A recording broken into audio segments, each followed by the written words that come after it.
Welcome to Prabhat news. భారత communist party జాతీయ కార్యదర్శిగా పార్లమెంటు సభ్యునిగా ప్రజా సమస్యల పరిష్కారం కోసం కృషి చేస్తూ అమరులైన కీర్తిశేషులు సురవరం సుధాకర్ రెడ్డి స్ఫూర్తితో పనిచేస్తే ప్రజాస్వామ్యం వికసిస్తుందని తెలుగుదేశం పార్టీ లోక్సభ పక్ష నేత లోక్సభ సభ్యులు లావు శ్రీకృష్ణదేవరాయలు తెలిపారు.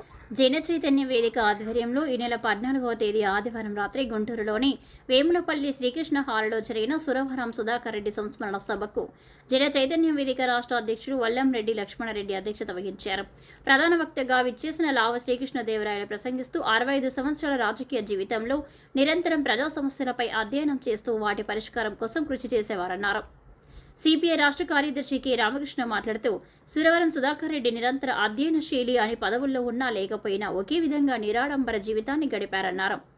అవనిగడ్డ శాసనసభ్యులు తెలుగు భాషోద్యమ నేత మండలి బుద్ధప్రసాద్ ప్రసంగిస్తూ తెలుగు వైతాళికుడిగా ప్రసిద్ధిగాంచిన సురవరం ప్రతాపరెడ్డి చారిత్రక వారసునిగా సురవరం సుధాకర్ రెడ్డి తెలుగు జాతి గౌరవాన్ని ఇనుబడింపచేశారన్నారు.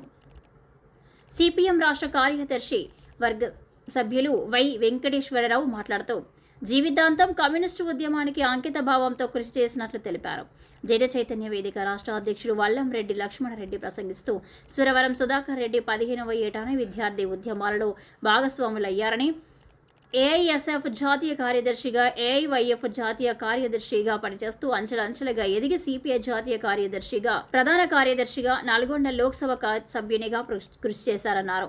1962లో తిరుపతిలో ఎస్వి యూనివర్సిటీ స్థాపన కొరకు 2 నెలల పాటు ఆందోళన చేపట్టడం, 2000వ సంవత్సరంలో జరిగిన విద్యుత్ ఉద్యమానికి నాయకత్వం వహించి జైలుకెళ్లడం, లోక్సభ స్టాండింగ్ కమిటీ చైర్మన్గా కార్మికుల సమస్యల పరిష్కారం కోసం కృషి చేయడం వారి సేవానిరతికి నిదర్శనమన్నారు. కాంగ్రెస్ పార్టీ రాష్ట్ర ఉపాధ్యక్షులు కొరవి వినయ్ కుమార్ ప్రసంగిస్తూ దేశంలో కాంగ్రెస్ బలహీనపడితే బీజేపీ లాంటి పార్టీలు ముందుగానే బలపడతాయని సురవరం సుధాకర్ రెడ్డి హెచ్చరిస్తూనే వామపక్ష పార్టీల ఐక్యతకు కృషి చేశారన్నారు. ఈ కార్యక్రమంలో సిపిఐ రాష్ట్ర సహాయ కార్యదర్శి ముప్పాల నాగేశ్వరరావు, సిపిఐ రాష్ట్ర కార్యదర్శి వర్గ సభ్యుడు చెంగల అజయ్ కుమార్, సిపిఐ జిల్లా కార్యదర్శి మల్లిహాద్రి, సిపిఎం జిల్లా కార్యదర్శి వై నేతాజీ, సామాజిక విశ్లేషకులు టి ధనంజయ రెడ్డి, గొండవీటి కోట్ అభివృద్ధి కమిటీ కన్వీనర్ కల్లి శివారెడ్డి, విశ్రాంత అడిషనల్ ఎస్పీ చలపతిరావు తదితరులు ప్రసంగించారు.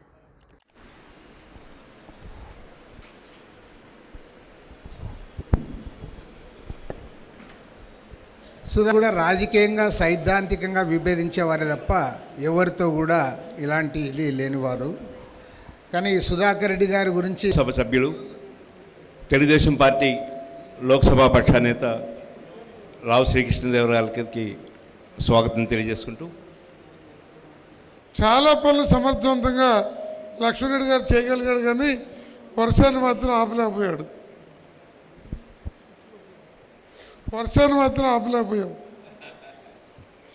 ఏమైనా 5:30 తర్వాత వచ్చిన వారందరికీ అభినందనలు. సుధాకర్ రెడ్డి గారు మేమంతా ఆయనకి మంచి శిష్యులు. ఆయన అఖిల భారత స్థాయిలో విద్యార్థి ఫెడరేషన్కి, యువజన సమాఖ్యకి, రెంట్కి కూడా ప్రధాన బాధ్యతలు పోషించారు.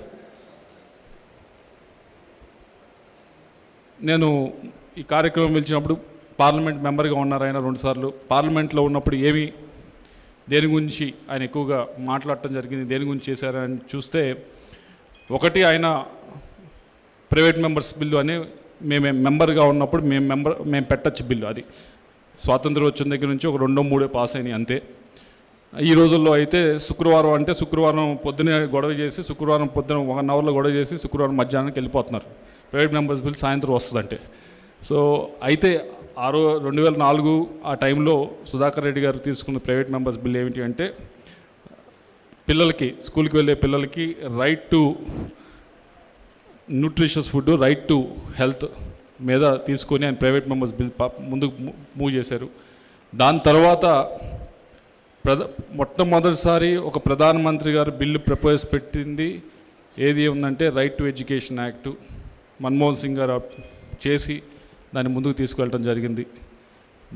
దానికి అంటే ఎందుకు ఇది ఉదాహరిస్తా ఉన్నా అంటే, ఎక్కడ మనం అంకురార్పణ చేస్తే ఎక్కువ మార్పు వస్తుంది అని ఆలోచించి చేసిన ప్రైవేట్ మెంబర్స్ బిల్ ఇలాంటివి బిల్ అలాంటిది.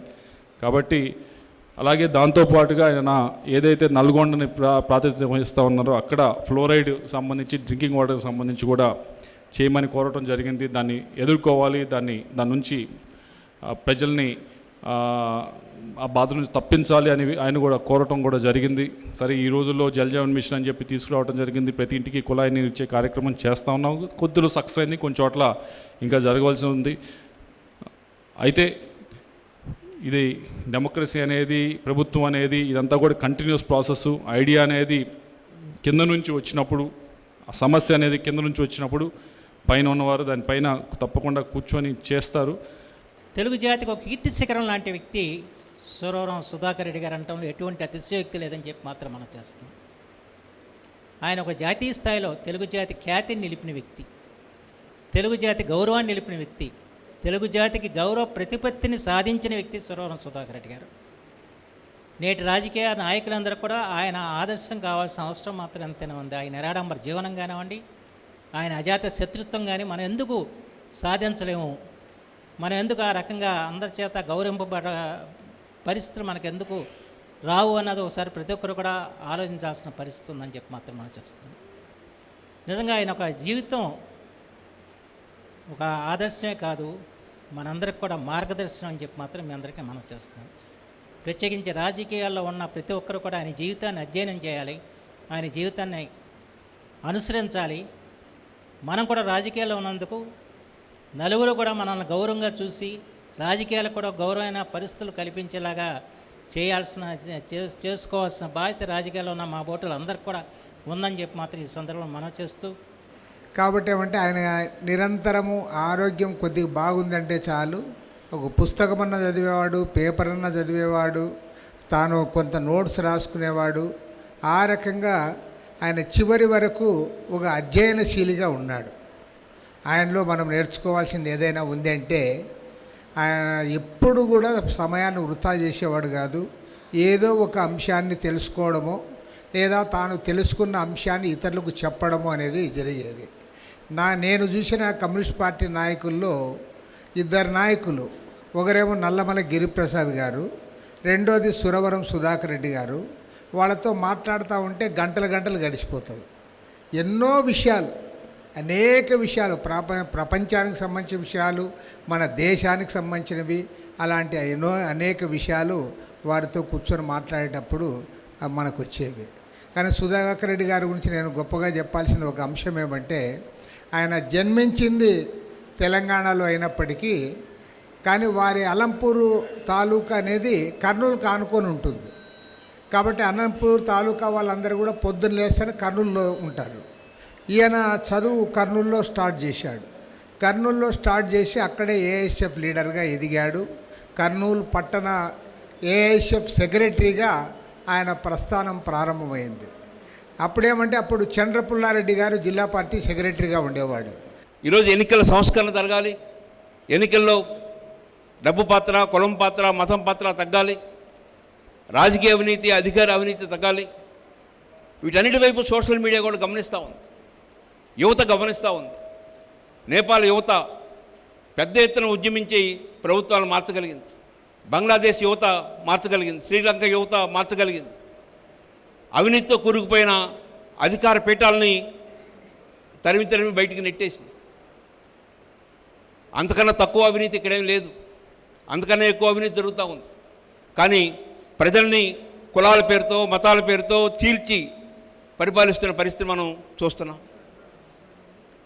ఈ నేపథ్యంలో మనం సురవరం సుధాకర్ రెడ్డి గారికి వారిని జ్ఞాపకాలని, వారి యొక్క ఆశయాలని, లక్ష్యాలని ముందుకు తీసుకెళ్ళడం కోసం ఒక స్మారక చిహ్నాన్ని ఈ రాష్ట్రంలో రాష్ట్ర ప్రభుత్వం మద్దతుతో చేస్తే బాగుంటుందని కోరుకుంటున్నాను. పెద్దలు రామకృష్ణ గారు రాష్ట్ర ముఖ్యమంత్రిని కలిసి ఎలా అయితే తెలంగాణ ముఖ్యమంత్రి ఆ సభకు విచ్చేసి ఆ సంస్మరణ సభలో అందరి ముందు చెప్పాడు, తెలంగాణ రాష్ట్రంలో సురవరం సుధాకర్ రెడ్డి గుర్తుండే విధంగా ఒక జ్ఞాపకార్థం ఒక స్మారక చిహ్నాన్ని ఏర్పాటు చేస్తాం. అది మ్యూజియం కావచ్చు, లైబ్రరీ కావచ్చు, లేక ఇంకేదైనా మంచి భవనం కావచ్చు.